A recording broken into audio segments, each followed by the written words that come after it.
Bonjour et bienvenue à cette célébration eucharistique en ce troisième dimanche du temps ordinaire.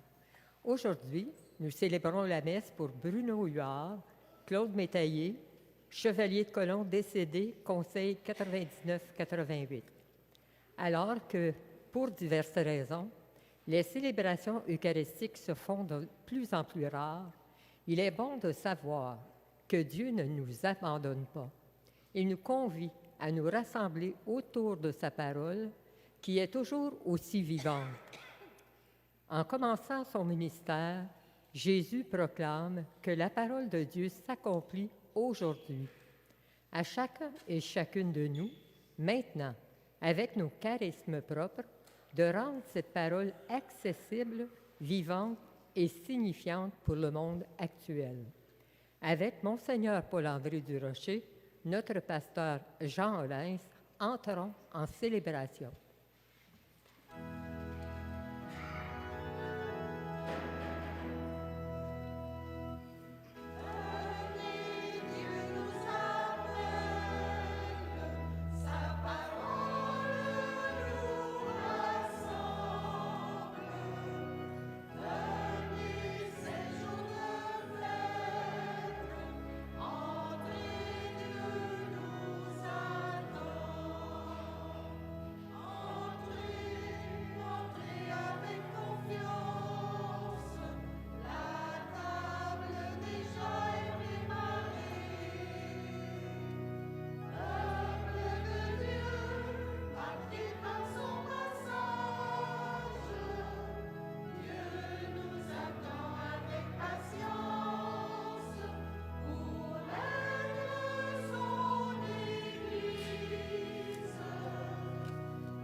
Au nom du Père et du Fils et du Saint-Esprit, la paix soit avec vous. Et avec votre esprit. Alors, ce troisième dimanche du temps ordinaire, l'Évangile va nous présenter une autre scène où Jésus est en train d'inaugurer son ministère. Nous avons vu le récit de son baptême il y a 2 semaines. La semaine dernière, c'était les noces de Cana, son premier miracle. Et aujourd'hui, ça va être à la synagogue de Nazareth, où il va choisir un texte du prophète Isaïe, puis annoncer que ce texte se réalise dans sa vie, dans sa mission à lui. Dans la première lecture, ce qui est vraiment intéressant, c'est que nous voyons une scène qui se passe à Jérusalem. C'était après l'exil, à peu près 500 ans avant le temps de Jésus. Le peuple avait été envoyé en exil pendant 70 ans. Pendant 70 ans, puis le temple avait été détruit. Alors les gens, pendant 70 ans, ne pouvaient pas offrir de sacrifice, parce que c'est seulement au temple qu'ils pouvaient le faire. Alors, qu'est-ce qu'ils faisaient? Ils se rassemblaient, ils racontaient les histoires d'Israël, ils racontaient les récits à propos des prophètes, à propos de Moïse. Puis tranquillement, il y a des gens qui ont commencé à écrire ça, et c'est comme ça que la Bible a été composée. Et là, ils ont eu le droit de revenir à Jérusalem. Ils ont reconstruit le temple. Ils pouvaient reprendre les sacrifices. Mais ce qui avait de beau, c'est qu'ils avaient découvert la richesse de se rassembler pour écouter la parole. Et ce qu'on va voir dans la première lecture, c'est, on pourrait dire, la première liturgie de la parole à Jérusalem devant le temple. La première liturgie de la parole, puis nous voici, 2500 ans plus tard, et qu'est-ce qu'on fait aujourd'hui? La même chose. On continue à nous rassembler pour écouter la parole. Demandons au Seigneur de préparer nos cœurs pour accueillir ce qu'il a à nous dire aujourd'hui.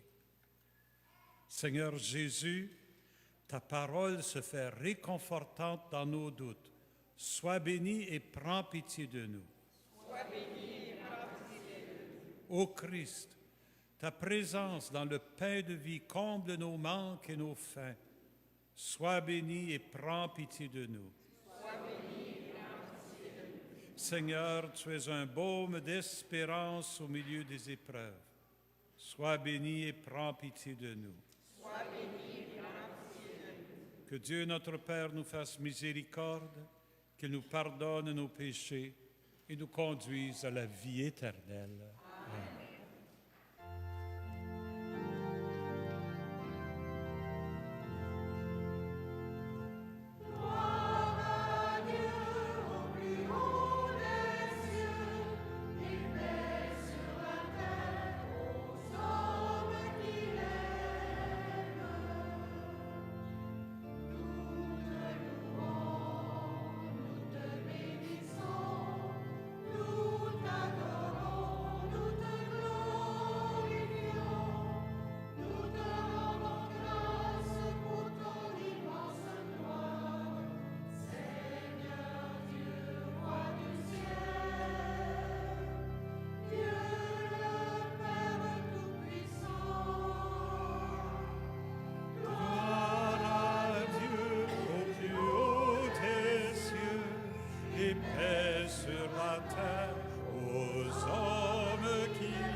Prions le Seigneur.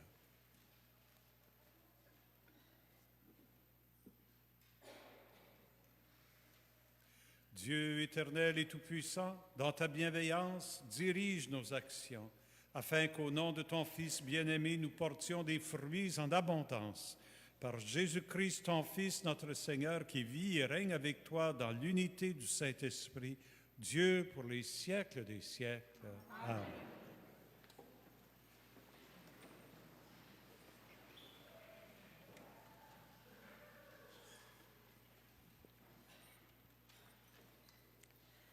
Lecture du livre de Néhémie. En ces jours-là, le prêtre Esdras apporta le livre de la loi en présence de l'assemblée. composé des hommes, des femmes et de tous les enfants en âge de comprendre. C'était le premier jour du 7e mois. Esdras, tourné vers la place de la porte des eaux, fit la lecture dans le livre, depuis le lever du jour jusqu'à midi, en présence des hommes, des femmes et de tous les enfants en âge de comprendre. Tout le peuple écoutait la lecture de la loi.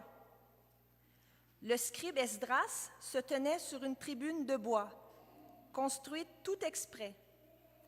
Esdras ouvrit le livre, tout le peuple le voyait, car il dominait l'assemblée. Quand il ouvrit le livre, tout le monde se mit debout. Alors Esdras bénit le Seigneur, le Dieu très grand, et tout le peuple, levant les mains, répondit « Amen, Amen ». Puis ils s'inclinèrent et se prosternèrent devant le Seigneur, le visage contre terre. Esdras lisait un passage dans le livre de la loi de Dieu. Puis les Lévites traduisaient, donnaient le sens et l'on pouvait comprendre. Néhémie, le gouverneur, Esdras, qui était prêtre et scribe, et les Lévites qui donnaient les explications, dirent à tout le peuple, « Ce jour est consacré au Seigneur votre Dieu. Ne prenez pas le deuil, ne pleurez pas. » Car ils pleuraient tous en entendant les paroles de la loi. Esdras leur dit encore, « Allez, mangez des viandes savoureuses, buvez des boissons aromatisées et envoyez une part à celui qui n'a rien de prêt. Car ce jour est consacré à notre Dieu. Ne vous affligez pas, la joie du Seigneur est votre rempart. » Parole du Seigneur.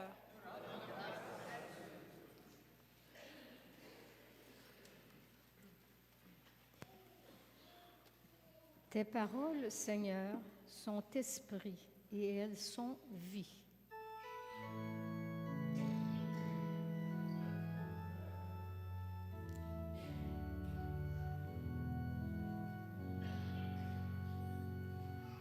Tes paroles, Seigneur, sont esprit et elles sont vie.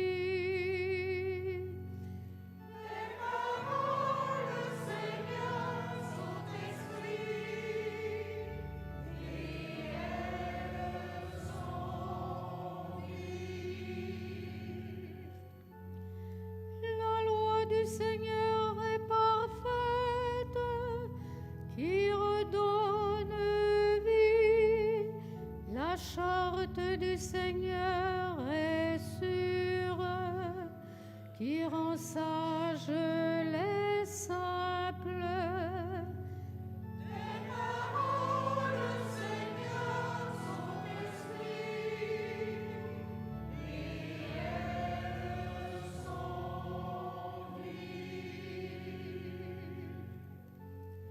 Les préceptes du Seigneur sont droits, ils réjouissent le cœur.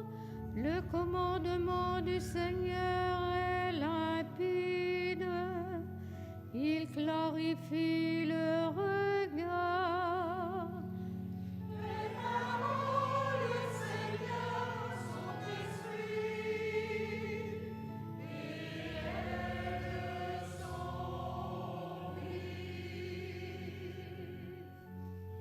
La crainte qu'il inspire est pure, elle est là pour toujours.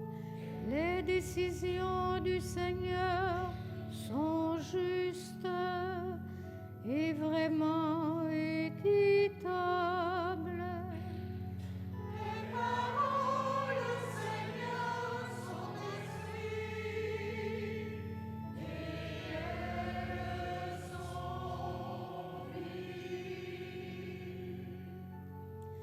Accueille les paroles de ma bouche, le murmure de mon cœur, qu'il parvienne devant toi.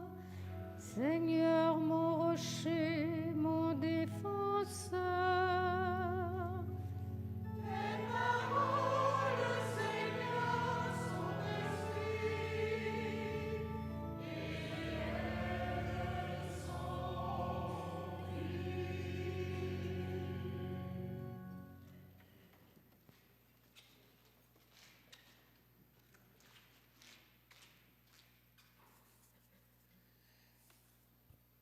Lecture de la première lettre de Saint Paul apôtre aux Corinthiens.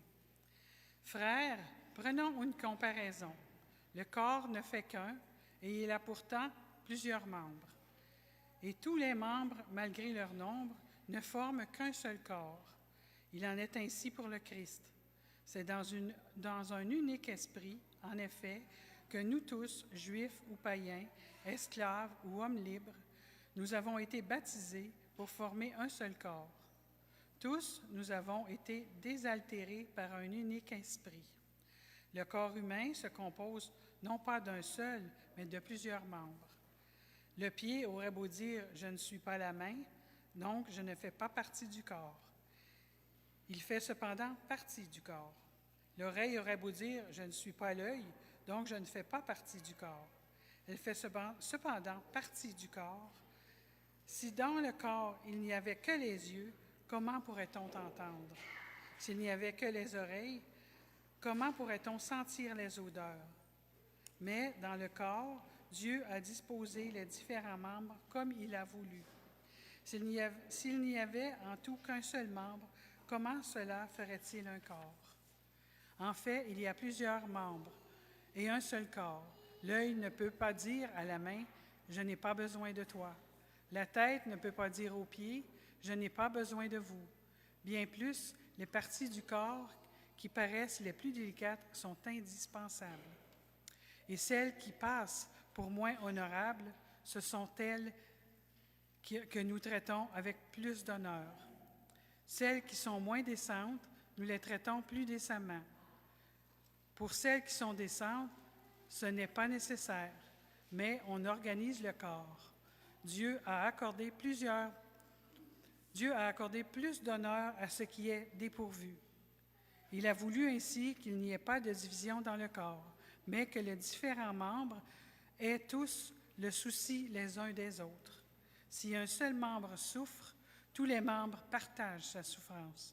Si un seul membre est à l'honneur, tous partagent sa joie. Or, vous êtes corps du Christ, et chacun, pour votre part, vous êtes membre de ce corps. Parmi ceux que Dieu a placés ainsi dans l'Église, il y a premièrement les apôtres, deuxièmement les prophètes, troisièmement ceux qui ont charge d'enseigner. Ensuite, il y a les miracles, puis les dons de guérison, d'assistance, de gouvernement, le don de parler diverses langues mystérieuses. Tout le monde, évidemment, n'est pas apôtre. Tout le monde n'est pas prophète, ni chargé d'enseigner. Tout le monde n'a pas à faire de miracles, à guérir, à dire des paroles mystérieuses ou à les interpréter. Parole du Seigneur.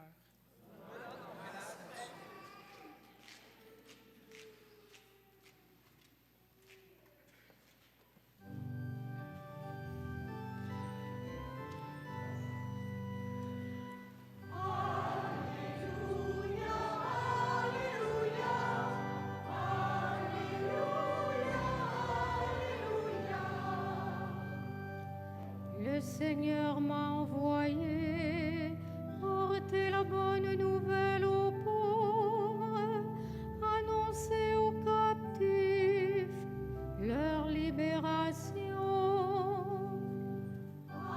Alléluia, Alléluia, Alléluia, Alléluia.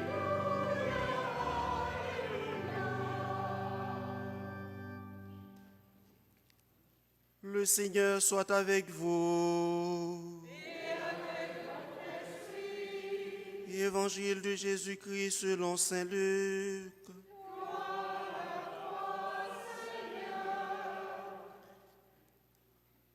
Beaucoup ont entrepris de composer un récit des événements qui se sont accomplis parmi nous, d'après ce que nous ont transmis ceux qui, dès le commencement, furent témoins oculaires et serviteurs de la parole.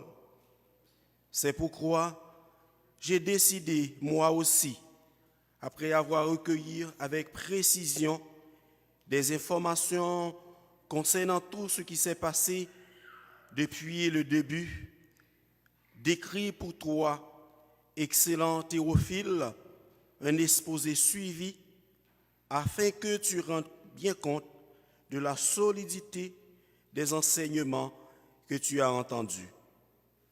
En ce temps-là, lorsque Jésus, dans la puissance de l'Esprit, revint en Galilée, sa renommée s'est répandue dans toute la région. Il enseignait dans les synagogues et tout le monde faisait son éloge. Il vint à Nazareth où il avait été élevé. Selon son habitude, il entra dans la synagogue le jour du sabbat et il se leva pour faire la lecture. On lui remit le livre du prophète Isaïe. Il ouvrit le livre et trouva le passage où il est écrit « L'Esprit du Seigneur est sur moi, parce que le Seigneur m'a consacré par l'onction. Il m'a envoyé porter la bonne nouvelle aux pauvres, annoncer aux captifs leur libération et aux aveugles qu'ils retrouvent la vue, remettre en liberté les opprimés, annoncer une année favorable accordée par le Seigneur. » Jésus referma le livre, le rendit aux servants et s'assit. Tous dans la synagogue avaient les yeux fixés sur lui. Alors, il se mit à leur dire « Aujourd'hui s'accomplit ce passage de l'Écriture que vous venez d'entendre. » C'est en chantant qu'on acclame la parole de Dieu.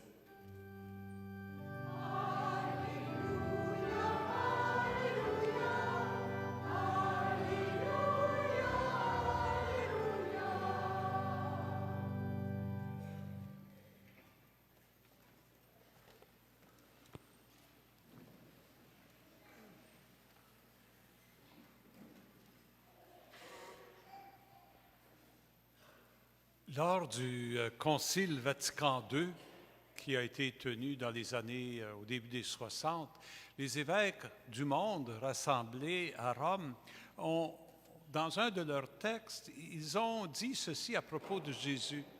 Jésus nous révèle la vérité sur Dieu et il nous révèle la vérité sur l'être humain. Puis, on est habitué à l'idée que Jésus nous révèle la vérité sur Dieu. Et il nous apprend qui est vraiment Dieu, que Dieu est notre Père, un Dieu plein d'amour et de compassion qui veut notre bien, qui veut nous faire vivre pleinement. Un Dieu qui est Trinité, trois personnes en une communauté d'amour, tellement unie qu'il n'y a qu'un seul Dieu, mais trois personnes. Et un Dieu qui nous donne son esprit pour nous faire vivre selon la volonté de Dieu. Oui, il nous révèle Dieu, mais comment est-ce que Jésus révèle la vérité sur nous? Qu'est-ce que Jésus nous apprend à propos de nous-mêmes, comme êtres humains, comme hommes et comme femmes? Bien, je pense que si on regarde l'évangile de dimanche dernier, pas dimanche dernier, le dimanche avant, le baptême de Jésus, et puis l'évangile d'aujourd'hui, il y a au moins deux choses que Jésus nous révèle. Je dirais la première chose que Jésus nous révèle, c'est notre identité profonde.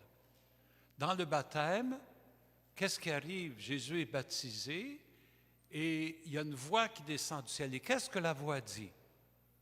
La voix dit, celui-ci est mon Fils. Hein? Vous êtes bon. Et en Jésus, qu'est-ce qu'on découvre? Notre identité profonde en Jésus, c'est quoi? C'est d'être fils et fille de Dieu, d'être en relation avec le Père, de savoir qu'on fait partie de sa grande famille. Ça, c'est notre identité. Qui es-tu? Dans le fond, au-delà de tous les rôles puis de toutes tes fonctions, dans le fond de toi-même, tu es fils, tu es fille de Dieu. Moi aussi, c'est mon identité profonde. Dans l'évangile d'aujourd'hui, Jésus, après avoir été baptisé, il est rempli de l'Esprit Saint au baptême, il passe au désert où il est tenté, le diable le diable le fait douter de lui-même. Es-tu vraiment le Fils de Dieu? Si tu es le Fils de Dieu, fais ceci. Si tu es le Fils de Dieu, fais cela. Jésus dit non. Je n'ai pas besoin de prouver rien. Je le sais. Je suis fils. Je suis fils. Sauve-toi. Tu n'as rien à me faire voir. Le diable s'en va. Puis là, Jésus sort. Et il vient à Nazareth. Et aujourd'hui, on lit qu'est-ce qui arrive à Nazareth. Il s'en va à la synagogue. Puis qu'est-ce qui se passe à la synagogue? Bien, il se passe ce qu'on est en train de faire maintenant, une liturgie de la parole, ce qui a été fait avec Néhémie et Esdras, là, en sortant de l'exil. On se rassemble, on écoute la parole de Dieu, quelqu'un l'explique un petit peu, on réfléchit à ça, puis on remercie le Seigneur, puis on prie le Seigneur. Liturgie de la parole. Alors, Jésus, on lui demande, tiens, toi, tu vas choisir le texte et puis tu vas faire l'homélie. Jésus choisit le texte du prophète Isaïe. C'est un texte extraordinaire. L'Esprit du Seigneur est sur moi, parce que le Seigneur m'a consacré par l'onction. Il m'a envoyé porter la bonne nouvelle aux pauvres. Là-dedans, Jésus est en train de révéler quelque chose à propos de nous. Si au baptême, c'est son identité qui a été révélée, ici, qu'est-ce qui est révélé? C'est sa mission. Et en lui, nous découvrons notre mission. Notre mission, on pourrait dire notre raison d'être. Pourquoi c'est important, une raison d'être? C'est répondre à la question, mais OK, je sais qui je suis enfant de Dieu, mais qu'est-ce que je suis supposé de faire? À quoi est-ce que je dois servir? Ma vie? Pourquoi je suis ici? C'est quoi ma raison d'être? Vous savez, la raison d'être, c'est vraiment important. L'autre jour, je voulais m'acheter un bon couteau, tu sais, un bon couteau de cuisine, là.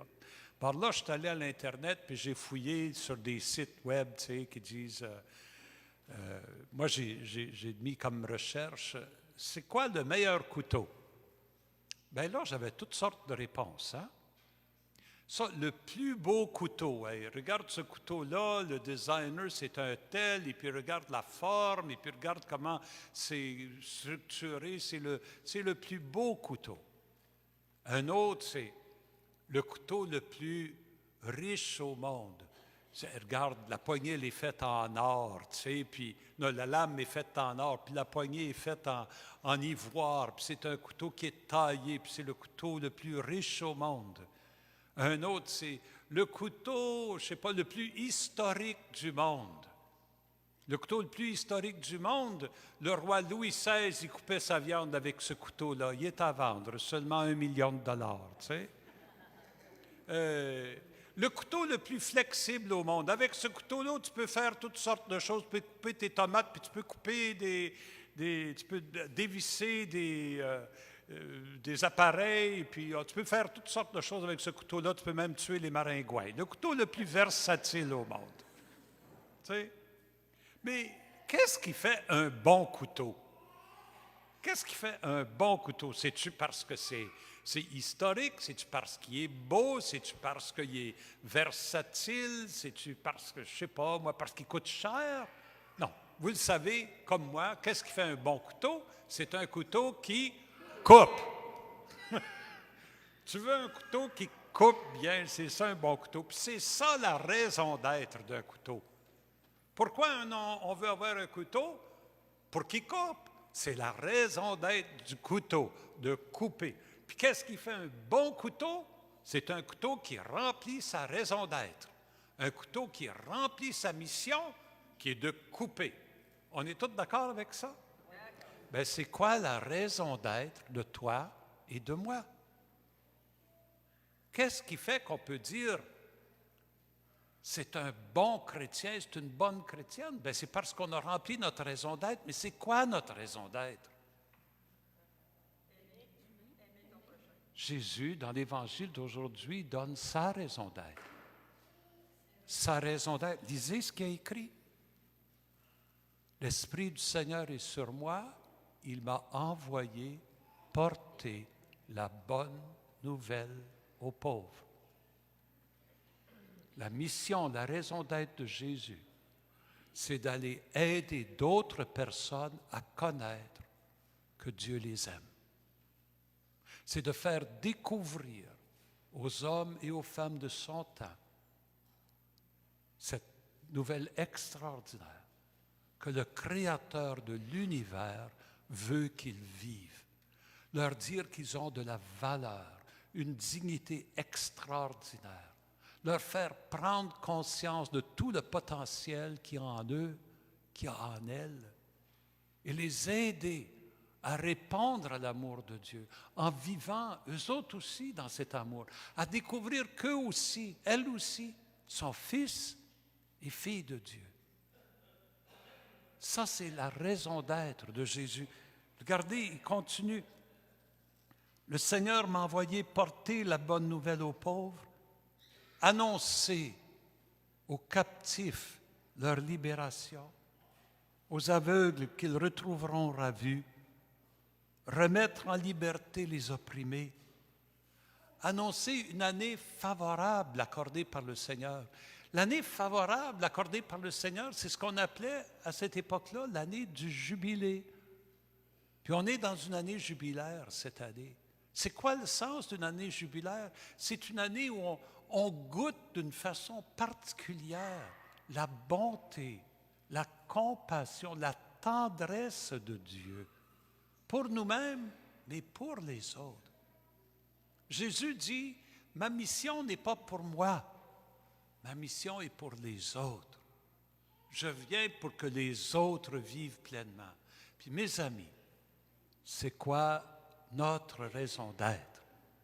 Si on est unis à Jésus, ça va être la même raison d'être, de faire en sorte que les autres autour de nous soient pleinement vivants. C'est vrai, ceux qui ont dit notre raison d'être, c'est d'aimer, oui, mais aimer, ça veut dire quoi? C'est faire en sorte que l'autre devienne pleinement vivant.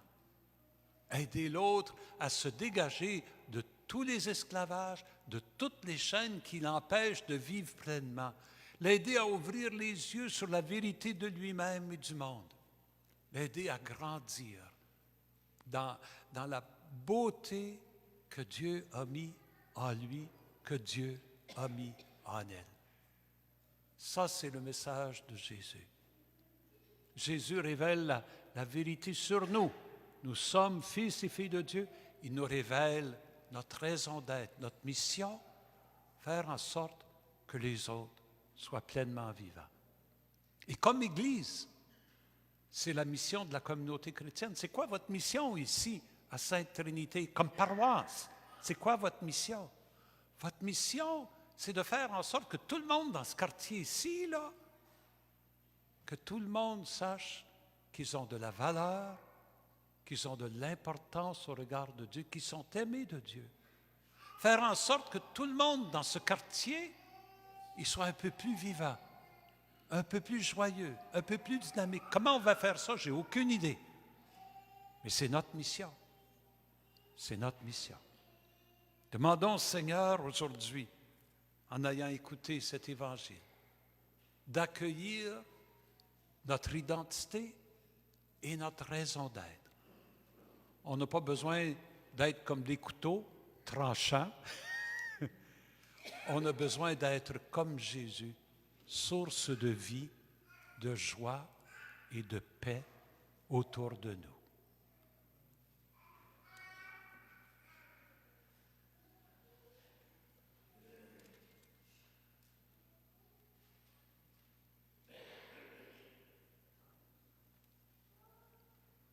Dire le « je crois en Dieu », c'est dire qu'on croit ce que Jésus nous a révélé sur Dieu.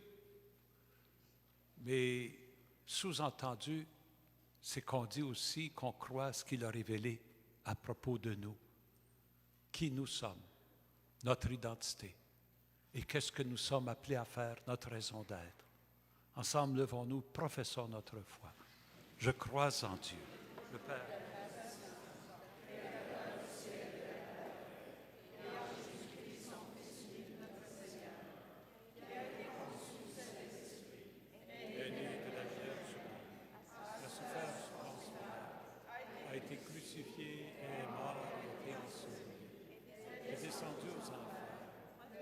troisième jour est ressuscité des morts, est monté aux cieux, est assis à la droite de Dieu le Père Tout-Puissant, où il viendra juger les vivants et les morts. Je crois en l'Esprit Saint, à la Sainte Église catholique, à la communion des saints, à la rémission des péchés, à la résurrection des morts, à la vie éternelle. Mes frères, mes sœurs, encore aujourd'hui, la parole de Dieu s'accomplit quand nous nous mettons au service de nos frères et de nos sœurs, quand nous soutenons dans la prière les besoins de l'humanité entière. D'un seul cœur, confions au Seigneur les besoins et les aspirations de notre monde. Seigneur, parole de vie, transforme-nous. Prions pour les dirigeants des pays afin qu'un esprit de service les guide. Seigneur, parole de vie, transforme-nous. Prions pour les pays en guerre afin que des négociations apportent enfin la paix. Seigneur, parole de vie, transforme-nous. Prions pour les personnes qui souffrent de malnutrition ou sont victimes de catastrophes naturelles afin qu'elles soient soutenues dans leur épreuve. Seigneur, parole de vie, transforme-nous.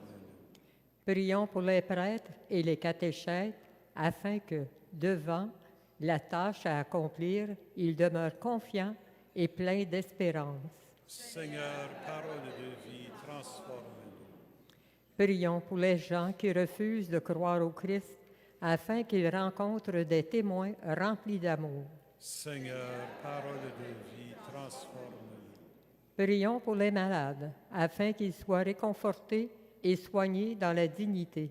Seigneur, parole de vie, transforme-nous. Prions pour nos communautés chrétiennes afin qu'elles continuent de porter la bonne nouvelle. Seigneur, parole de vie, transforme-nous. Dieu notre Père, tu veux te faire présent parmi les êtres humains, surtout en temps de crise. Réconforte-les, soutiens-les pour qu'ils puissent œuvrer à rendre le monde meilleur. Nous te le demandons par Jésus-Christ, ton Fils, notre Seigneur. Amen.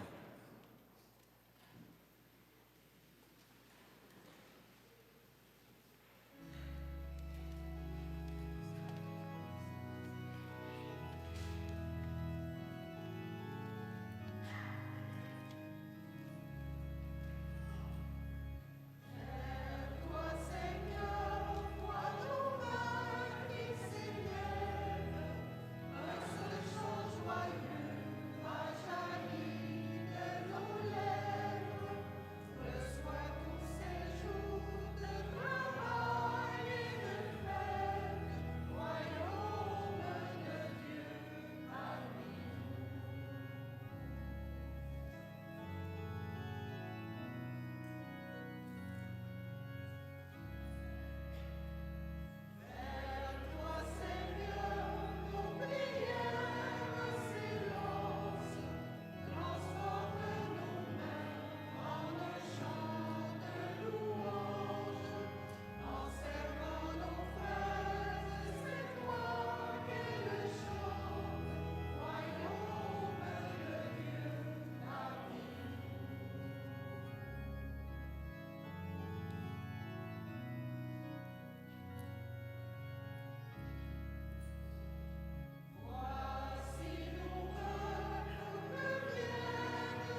Accueille avec bienveillance nos présents, nous t'en prions, Seigneur, qu'ils soient sanctifiés et servent ainsi à notre salut par le Christ notre Seigneur.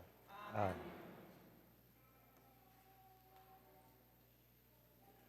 Le Seigneur soit avec vous. Élevons notre cœur. Rendons grâce au Seigneur notre Dieu. Vraiment, il est juste et il est bon pour ta gloire et notre salut de t'offrir notre action de grâce toujours et en tout lieu. Seigneur Père très saint, Dieu éternel et tout-puissant, par le Christ notre Seigneur. Dans le mystère de sa Pâque, il a fait une œuvre merveilleuse, car nous étions esclaves de la mort et du péché et nous sommes appelés à partager sa gloire. Nous portons désormais des noms glorieux, descendance choisie, sacerdoce royal, nation sainte, peuple racheté. Nous pouvons annoncer au monde les merveilles que tu as accomplies, toi qui nous appelles des ténèbres à ton admirable lumière. C'est pourquoi, avec les anges et les archanges, avec les puissances d'en haut et tous les esprits bienheureux, nous chantons l'hymne de ta gloire et sans fin, nous proclamons.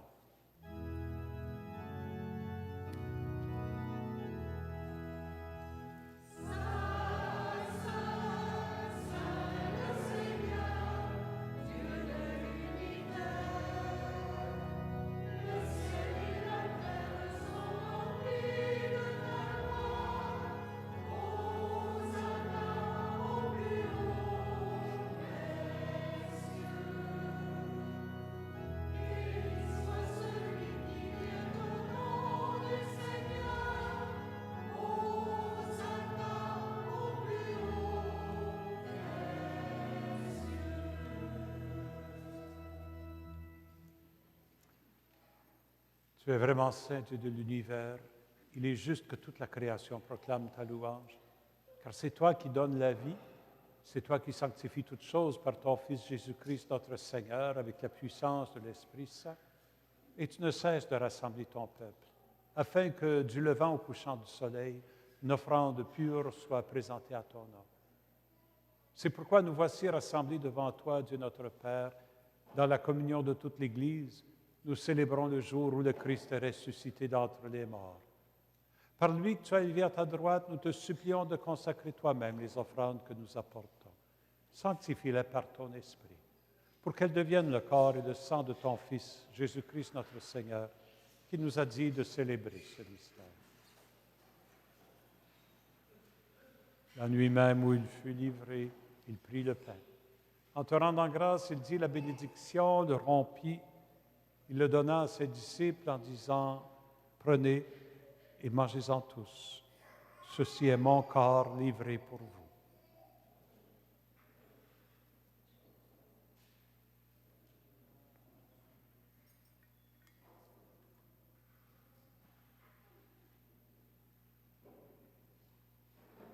De même, après le repas, il prit la coupe. En te rendant grâce, il dit la bénédiction. Il donna la coupe à ses disciples en disant, « Prenez et buvez-en tous, car ceci est la coupe de mon sang, le sang de l'alliance nouvelle et éternelle qui sera versé pour vous et pour la multitude en rémission des péchés. Vous ferez cela en mémoire de moi. »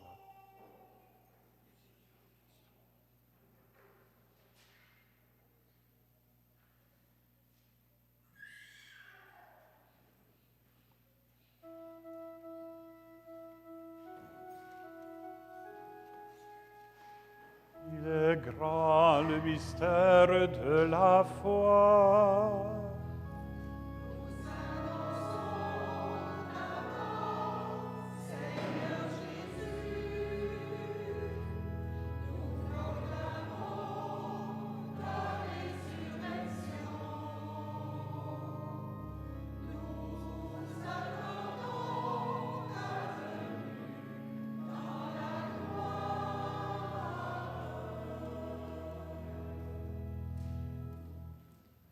En faisant ainsi mémoire de ton Fils, de sa passion qui nous sauve, de sa glorieuse résurrection et de son ascension dans le ciel, alors que nous attendons son dernier avènement, nous t'offrons, Seigneur, en action de grâce, le sacrifice vivant et saint.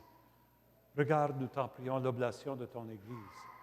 Daigne reconnaître ton Fils qui, selon ta volonté, s'est offert en sacrifice pour nous réconcilier avec toi. Quand nous serons nourris de son corps et de son sang et remplis de l'Esprit Saint, accorde-nous d'être un seul corps et un seul esprit dans le Christ. Que l'Esprit Saint fasse de nous une éternelle offrande à ta gloire, pour que nous obtiendrons un jour l'héritage promis avec tes élus. En premier lieu, la bienheureuse Vierge Marie, Mère de Dieu, avec Saint Joseph, son époux, les bienheureux apôtres, les glorieux martyrs et tous les saints qui essaient d'intercéder auprès de toi et nous assurent de ton secours. Et maintenant, nous te supplions, Seigneur, par le sacrifice qui nous réconcilie avec toi, étends au monde entier le salut et la paix, affermis ton Église en pèlerinage sur la terre, dans la foi et la charité, en union avec ton serviteur, dans tout François, notre archevêque Paul-André qui préside cette Eucharistie, l'ensemble des évêques, les prêtres, les diacres et tout le peuple que tu as racheté. Écoute en ta bonté les prières de ta famille que tu as voulu rassembler devant toi. Dans ta miséricorde, ramène à toi, Père, très aimant, tous tes enfants dispersés. Pour nos frères et sœurs défunts, et pour tous ceux qui ont quitté ce monde et trouvent grâce devant toi, pour ceux et celles que nous accompagnons de la prière des obsèques. Bruno, Claude, Métayer, les chevaliers colons décédés, Pierrette Carrière. En ta bienveillance, accueille-les dans ton royaume, où nous espérons être comblés de ta gloire tous ensemble et pour l'éternité, par le Christ notre Seigneur, par qui tu donnes au monde toute grâce et tout bien.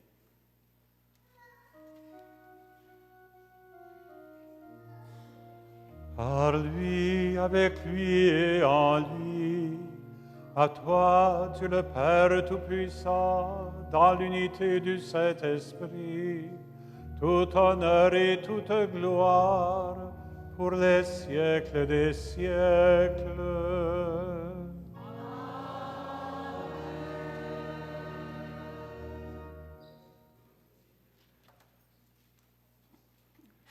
Unis dans le même esprit, conscients de notre identité d'être fils et filles de Dieu, reprenons les mots que Jésus lui-même nous a enseignés.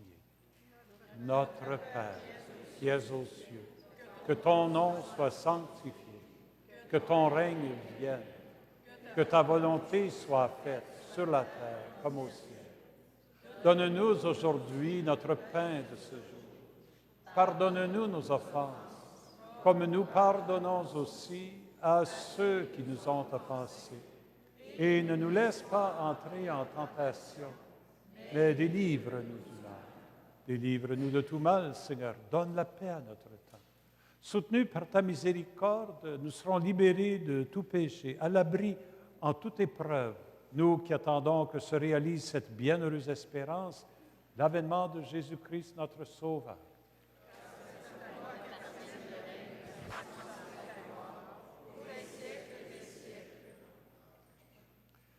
Seigneur Jésus-Christ, tu as dit à tes apôtres, je vous laisse la paix, je vous donne ma paix. Ne regarde pas nos péchés, mais la foi de ton Église. Pour que ta volonté s'accomplisse, donne-lui toujours cette paix. Conduis-la vers l'unité parfaite, toi qui vis et règnes pour les siècles des siècles. Amen. Que la paix du Seigneur soit toujours avec vous. Et avec votre esprit. Dans la charité du Christ, échangeons un signe de sa paix.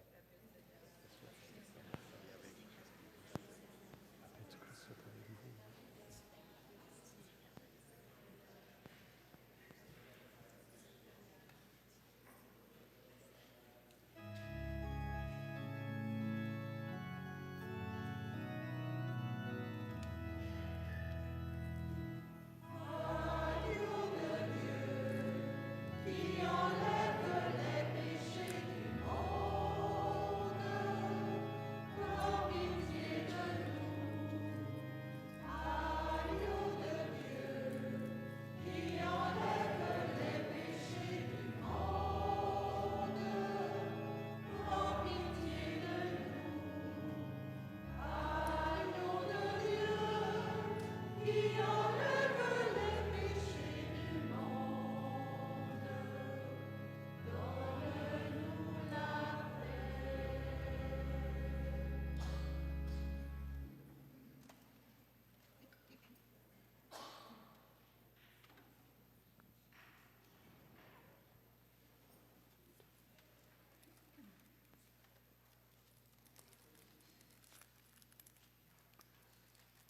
Heureux les invités au repas des noces de l'agneau. Seigneur, je ne suis pas digne de te recevoir, mais dis seulement une parole et je serai guéri. Quand Christ me garde pour la vie éternelle.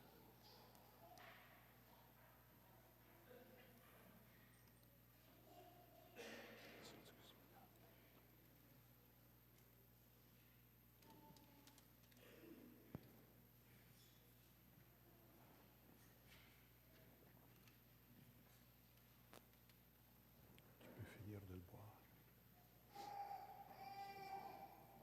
Le corps du Christ. Le corps du Christ. Le corps du Christ. Le corps du Christ. Le corps du Christ. Le corps du Christ. Le corps du Christ. Le corps du Christ. Le corps du Christ. Le corps du Christ. Recevez le pain de vie pour servir vos frères et sœurs à la table du Seigneur.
Prions le Seigneur.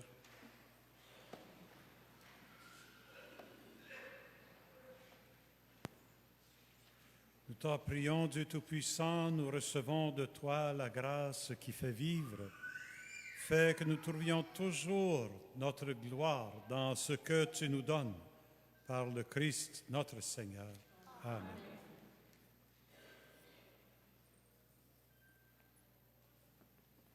Quelques annonces. Dimanche 9 février 2025, nous célébrons la Journée mondiale des malades en communion avec tous ceux qui sont frappés par la maladie physique, spirituelle, morale ou d'ordre médical. Pour répondre aux besoins de nos frères et sœurs, nous célébrerons le sacrement de l'onction des malades le samedi 8 février à la messe de 16h et le dimanche 9 février à la messe de 10h. Nous vous rappelons que le sacrement de l'onction des malades est ouvert à tous. La Bible nous enseigne, si l'un de vous est malade, qu'il appelle les anciens en fonction dans l'Église, ils prieront sur lui après lui avoir fait une onction d'huile au nom du Seigneur. Cette prière, inspirée par la foi, sauvera le malade, le Seigneur le relèvera et s'il a commis des péchés, il recevra le pardon. Si quelqu'un désire volontiers recevoir ce sacrement ce jour-là, inscrivez vos noms sur les feuilles à l'arrière sur la table ou appelez au 819-663-4240, poste 101, du lundi au mercredi de 9h à 15h30. Pour ceux qui ne peuvent pas participer à ces célébrations, le secrétariat s'engagera pour organiser avec le comité de pastoral des malades une visite à domicile où l'abbé Jean-Olin Saint-Louis vous conférera l'onction des malades. Bon dimanche et bonne semaine dans la foi et l'espérance. À la fin de chaque messe, il y a une bénédiction avec les paroles « Allez ». Cette bénédiction avec les paroles « Allez », ce n'est pas juste un renvoi dans le sens, une façon de dire « le film est fini, là, vous pouvez retourner chez vous maintenant ». Hein? C'est un envoi en mission. Le « Allez », c'est une invitation à aller vivre la mission au cœur du monde. Puis, vous savez, dans l'Évangile, quand c'est écrit que le Seigneur nous envoie avec Jésus porter la bonne nouvelle aux pauvres, il y a toutes sortes de pauvreté. Il y a la pauvreté matérielle, c'est certain. Il y a aussi la pauvreté relationnelle, des personnes qui vivent la solitude, qui sont toujours esselées. Il y a la pauvreté physique, de la santé qui flanche, du vieil âge qui nous empêche d'être aussi heureux. Il y a la pauvreté psychologique des personnes qui souffrent de diverses anxiétés ou de situations qui les inquiètent. Il y a des pauvretés de dépendance à l'alcool, à la drogue, qui empêchent d'être libres. Il y a toutes sortes de pauvretés. Aller porter la bonne nouvelle aux pauvres, ça veut dire aller à la rencontre de toutes les personnes qui vivent des difficultés, des épreuves, des situations qui les empêchent d'être pleinement vivants et leur annoncer et leur faire goûter l'amour d'un Dieu de vie. Le Seigneur soit avec vous. Que Dieu Tout-Puissant vous bénisse, le Père, le Fils et le Saint-Esprit. Allez par vos vies annoncer l'Évangile du Christ.